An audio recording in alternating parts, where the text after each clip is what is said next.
दोस्तों home loan लेने का मतलब है घर बनाने या खरीदने के लिए पैसे कम पड़ने पर बैंक से लोन लेते हैं। होम लोन आम आदमी के लिए जिंदगी का सबसे बड़ा लोन होता है। होम लोन इस का कर्ज आमतौर पर 20 साल तक हर महीने एक ईएमआई के रूप में चुकाया जाता है। इस तरह होम लोन लेने के बाद एक आदमी के सैलरी का लगभग आधा हिस्सा या इससे कभी कभी ज़्यादा हिस्सा जो कि होम लोन की ईएमआई को चुकाने में चला जाता है। ऐसे में होम लोन लेना बहुत ही बड़ा फैसला हो जाता है और कई बार घर बनाने के चक्कर में कुछ लोग बिना सोचे समझे एक बड़ा होम लोन ले लेते हैं और इसके बाद होम लोन की ईएमआई भरते भरते उनके लोगों की फाइनेंशियल प्रॉब्लम भी खराब हो जाती है। और कई बार कुछ लोग होम लोन लेने के बाद जैसे ही कोई बड़ा आर्थिक संकट जैसे मंदी या कोविड-19 या फिर नौकरी छूट जाने पर होम लोन का ईएमआई भी नहीं भर पाते हैं और अंत में बैंक उनके घर की नीलामी करके किसी और को बेच देती है। इसलिए आज की इस वीडियो में कुछ ऐसी बातों के बारे में बताऊंगा कि जो होम लोन लेते समय आपको जरूर ध्यान में रखना चाहिए और ताकि होम लोन लेने के कारण आपको कोई परेशानी ना हो और आपको भी बहुत होम लोन लेना बहुत महंगा ना पड़ जाए। तो दोस्तों होम लोन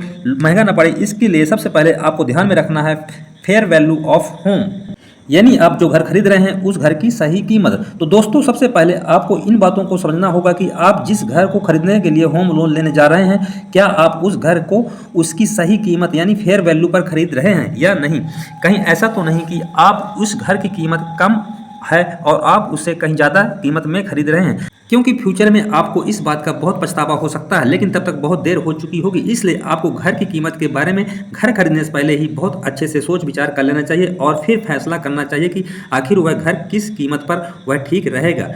तो दोस्तों होम लोन महंगा ना पड़े इसके लिए जो दूसरी बात आपको ध्यान में रखना है वह यह है कि आप जो होम लोन लेने जा रहे हैं उसमें खर्चे क्या क्या लगने वाले हैं, यानी होम लोन लेने के लिए आपको कितना अमाउंट अपने जेब से खर्च करना पड़ सकता है। तो होम लोन लेने में जो खर्च को डॉक्यूमेंट चार्ज कहा जाता है, जैसे कि होम लोन की प्रोसेसिंग फीस, मॉर्गेज फीस या अदर चार्ज लगते हैं और इस तरह के चार्ज जो कि कभी कभी होम लोन के कुल अमाउंट का 1 से 2% तक हो सकते हैं। जैसे अगर आपने 20 लाख रुपए का लोन लेते हैं तो 20 लाख का 1 से 2% यानी लगभग 20,000 से 40,000 रुपए आपको एक्स्ट्रा खर्च करना पड़ सकता है। तो इसलिए जब भी आप होम लोन लेंगे तो इस तरह के खर्चों के बारे में जरूर पता करें।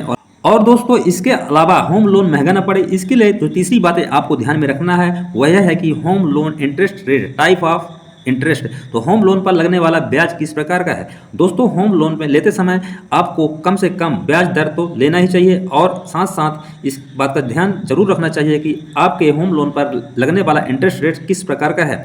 ब्याज दर यानी इंटरेस्ट रेट फिक्स है या फ्लोटिंग। तो दोस्तों ब्याज दर के प्रकार को समझना जरूरी है क्योंकि इससे यह तय होगा कि आप होम लोन के बदले बैंक को कुल कितना पैसा ब्याज सहित ईएमआई के रूप में जमा करेंगे।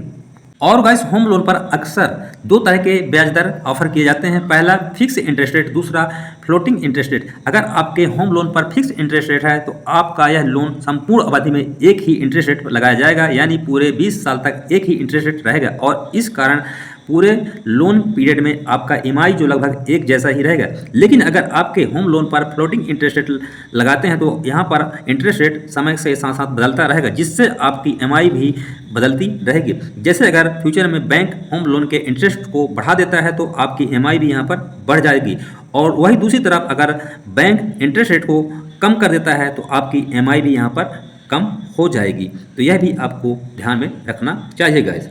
दोस्तों होम लोन महंगा ना पड़े चौथी बात जो आपको ध्यान में रखना है वह यह है कि होम लोन के लिए भरा जाने वाला प्री ईएमआई का मतलब है सिर्फ ब्याज की किस्त, यानी प्री ईएमआई हम जब देना होता है जब हमारे लोन का पूरा पैसा नहीं निकाला जाता है। जैसे राम ने अगर 10 लाख का लोन लिया है और उसके घर का काम अभी 4 लाख का हुआ है तो बैंक बिल्डर को सिर्फ 4 लाख रुपए देती है और जब काम पूरा हो जाता है तब बैंक पूरा बिल्डर को पैसा देती है। बैंक ने पूरा पैसा लोन के रूप में नहीं दिया है, only for 4 lakh he builder को। तो ऐसे केस में बैंक कस्टमर से सिर्फ 4 लाख रुपए के ऊपर ही ब्याज लगाएगी और इसी ब्याज के किस्त को प्री ईएमआई कहा जाता है।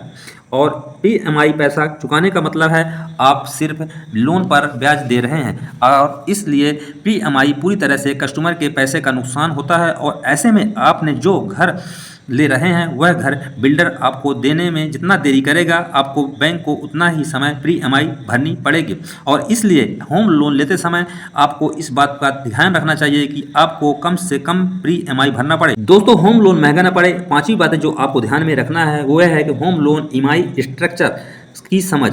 होम लोन ईएमआई स्ट्रक्चर के हमारा मतलब है कि होम लोन की ईएमआई के जिससे प्रिंसिपल अमाउंट और इंटरेस्ट अमाउंट दोनों होता है। तो होम लोन के ईएमआई के शुरुआत में अधिक से ज़्यादा समय प्रिंसिपल का हिस्सा कम होता है और इंटरेस्ट रेट का हिस्सा बहुत ज़्यादा। और इस तरह की ईएमआई स्ट्रक्चर के कारण आप जब भी लोन को बंद करना चाहते हैं तो आपको लोन का एक बड़ा हिस्सा भरना पड़ेगा।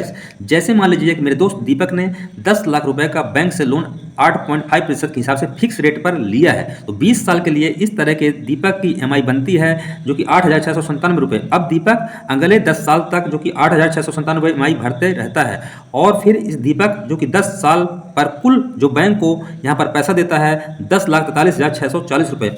और मान लीजिए दीपक सोचता है कि 10 साल बाद इस लोन को बंद कर दिया जाए तो दीपक को लोन क्लोज करने के लिए कितना पैसा बैंक को भरना पड़ेगा। दोस्तों आप जानकर हैरान रह जाएंगे कि दीपक को 10 लाख के होम लोन के बदले जो ऑलरेडी लगभग 10.5 लाख रुपए भर चुका है, लेकिन ईएमआई स्ट्रक्चर के कारण अभी भी उनको इस होम लोन को क्लोज करने के लिए बैंक को लगभग 7 लाख रुपए चुकाने पड़ेंगे। इसलिए जब भी आप होम लोन लें तो इस बात को सही ढंग से साफ कर लें कि अगर आप उसे लोन को 5 साल 10 साल 15 साल के बाद जमा कर या क्लोज करना चाहते हैं तो आपको कम से कम कितना पैसा भरना पड़ेगा। गाइस वीडियो अच्छा लगा तो वीडियो को लाइक सब्सक्राइब जरूर करें। मिलता हूं गाइस नेक्स्ट वीडियो में। धन्यवाद।